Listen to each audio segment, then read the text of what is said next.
चक्रवर्ती सम्राट महाराज भर्तृहरि जब युवावस्था को प्राप्त हुए तो युवावस्था में सबके हृदय में भोगाकर्षण होता है, सबको अच्छा लगता है।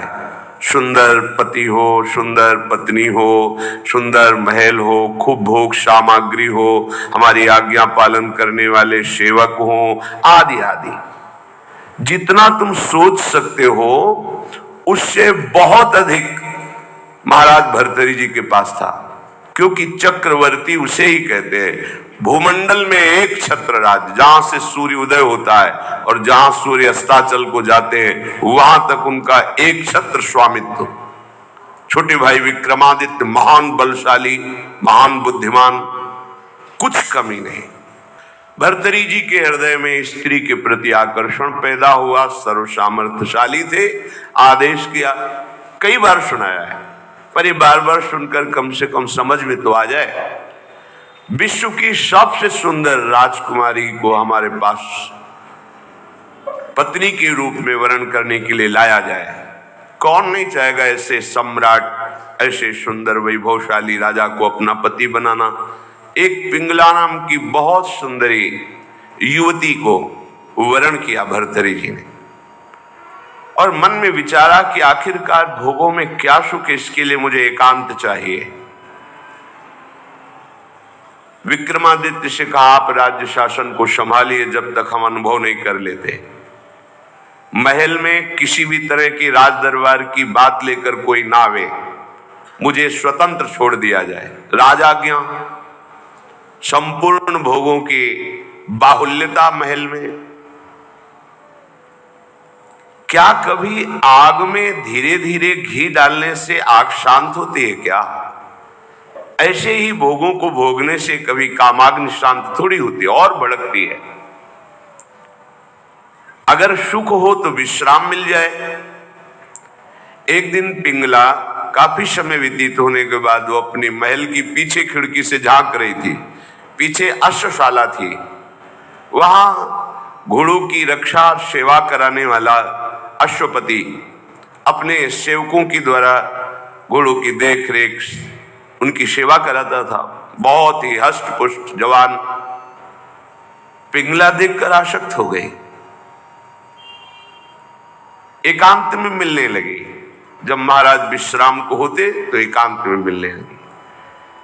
गुप्तचरों के द्वारा यह बात जब विक्रमादित्य को पता चली तो बहुत अंदर से पीड़ित हुए कि क्या करूं, अगर मैं कुछ कहता हूं तो कहीं संशय न कर लिया जाए, अगर कहता नहीं हूं तो ये राजा के प्रति बहुत ही बड़ा विश्वासघात हो रहा है, और वो मेरे भ्राता हैं, मैं ऐसा सह नहीं सकता। एकांत में मिलने की प्रार्थना की। बहुत प्रवीण थी पिंगला, समझ गई। महाराज ने कहा, आज मेरा भाई मेरे से मिलना चाहता है, पता नहीं क्या समस्या है। उनका मुझे पता है, जाइए पहले आप पूछ कर आइए। राजा को आश्चर्य हुआ, मेरे तक बात नहीं पहुंची, इसको पता है।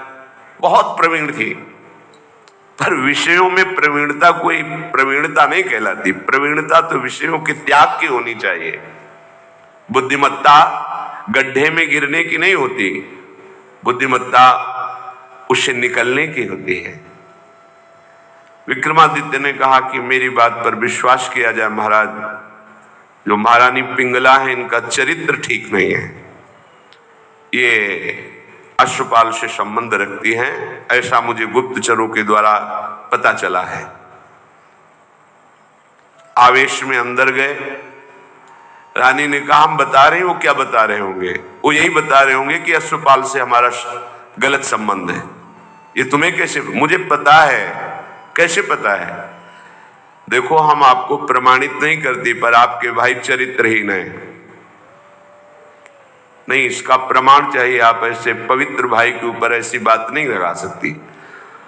तो धन दे करके किसी राज सैनिक को अपने अनुकूल करके किसी एक सदगृहस्थ परिवार को इस बात पे राजी किया कि तुम सभा में कहो कि हमारे बहू को ये राजपद पर होने पर गलत दृष्टि रखते हैं, गलत आचरण करते हैं, नहीं तो तुम्हारे पूरे परिवार को मरवा दूंगी। ओ, महारानी पद में है, अगर ऐसा बोला तो सब सुख सुविधाएं आपको दे देंगी। वो बेचारा राज भय के कारण ऐसा ही बोला। महाराज की आसक्ति थी पिंगला में, भर्तरी जी की। उन्होंने बिना कुछ विचारे पिंगला की सलाह से और वो प्रमाण सदगृहस्थ जो बोला उससे उन्होंने विक्रमादित्य का राज निष्कासन आदेश कर इन्हें राज्य से बाहर कर दिया जाए, कभी हमारे सामने ना आए, हमारा ऐसा धर्महीन भाई नहीं हो सकता। विक्रमादित्य ने समझाने की कोशिश की लेकिन उनको समझ में नहीं आया। अब तो स्वतंत्रता, लेकिन जो धर्म युक्त होता है भगवान उसकी रक्षा करते हैं। एक ब्राह्मण तपस्या कर रहा था धन लाभ के लिए। देवराज इंद्र प्रकट हुए और उन्होंने कहा कि ये लो अमृत फल, और अंतर्ध्यान हो गए। ब्राह्मण ने कहा वैसे ही दरिद्र हूं, भूखे मर रहा हूं, अमर होके क्या करूंगा, मुझे तो धन चाहिए था। तो चलो विचार आया भगवत प्रेरणा से कि ये फल हम महाराज भर्तरी जी को दे देते हैं। अगर धर्मात्मा राजा बहुत काल तक अमर रहेगा तो प्रजा सुखी रहेगी। राज दरबार में तपस्वी ब्राह्मणों के लिए कहीं कोई रोक टोक नहीं थी।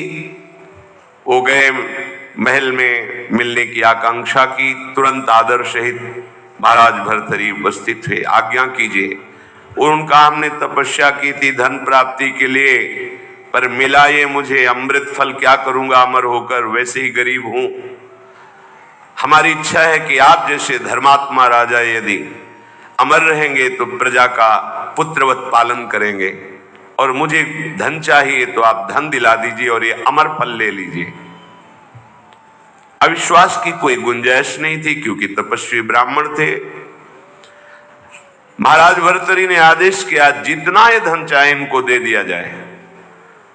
अमर फल लेकर एकांत में विचार किया कि मेरा संपूर्ण मन तो पिंगला में लगा हुआ है, मैं अमर होकर क्या करूंगा। यदि पिंगला अमर हो जाए तो जब तक जीवित रहूंगा ये हमारे साथ रहेगी। पिंगला को बुलाया और कहा महारानी ये फल खा लीजिए, हमारे देश के ब्राह्मण की तपस्या से ये अमर फल मिला है, इससे तुम मरोगी नहीं, अमर हो जाओगी। उनका आपको पता है कि अमर फल ऐसे नहीं पाया जाता, स्नान आदि करके देवार्चन करके हम पालेंगे, दे दीजिए। ले लिया। पिंगला ने विचार किया कि अगर मेरा मित्र अश्वपाल अमर हो जाए तो फिर हमारा मिलन होता रहेगा। एकांत में जब अश्वपाल मिला तो उसको अमर फल दे दिया कि तुम पालो इसे। उसने भी कहा हम पालेंगे, लेके चला गया। और उसकी परम आसक्ति थी महाराज के दरबार की नर्तकी वैश्या से। नवयुवती अत्यंत सुंदर।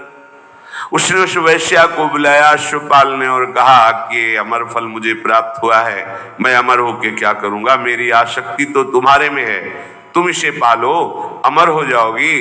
तो जब तक मैं जीवित रहूंगा तुम्हें देखता रहूंगा, तुमसे मिलता रहूंगा। वैश्या ने फल ले लिया। वैश्या ने विचार किया मैं जिस दरबार की नर्तकी हूं तो अमर होकर क्या करूंगी, नाचते ही तो रहूंगी। अगर मेरा महाराज अमर रहे तो अच्छा रहेगा। नर्तकी ने उनके निज महल के अंगरक्षक से कहा कि मुझे महाराज से मिलने की प्रार्थना की जाए और मिलाया जाए। महाराज कृपा करके मिले, क्या बात है। तो उनका मैं आपके दरबार की नर्तकी हूं, मुझे अमर फल मिला है, मैं आपको देना चाहती हूं।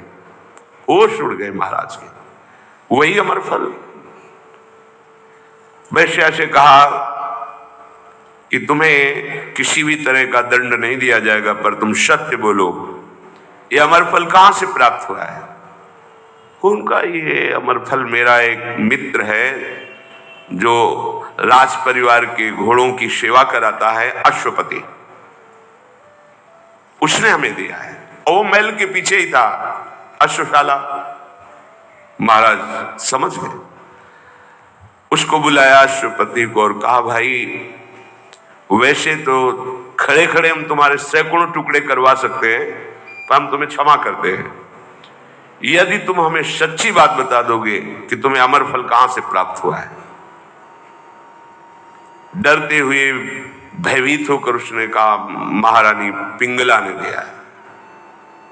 होश हो गए। ओहो, मुझ चक्रवर्ती सम्राट से ये तृप्त नहीं है, अश्वपाल से आसक्ति, अश्वपाल महारानी पिंगला से आसक्त नहीं, वैश्या से। धिक्कार है इस काम को। सभा में कलम पधार रहे ऐसी घोषणा कर दी जाए और गुप्तचरों को भेजा कि विक्रमादित्य जहां भी किसी भी जंगल में कहीं भी खोज कर लाए जाए, हम उनसे क्षमा याचना करेंगे, वो मेरे भाई हैं, मेरे से गलती हो गई। गुप्तचरों को पहले से ही पता था कि वो कहां हैं। विक्रमादित्य को भी बुलाया गया सभा में। भर्तृहरि जी पहुंचे और कहा पिंगला को उपस्थित किया जाए। राज आज्ञा, तुरंत पिंगला जी को उपस्थित किया गया।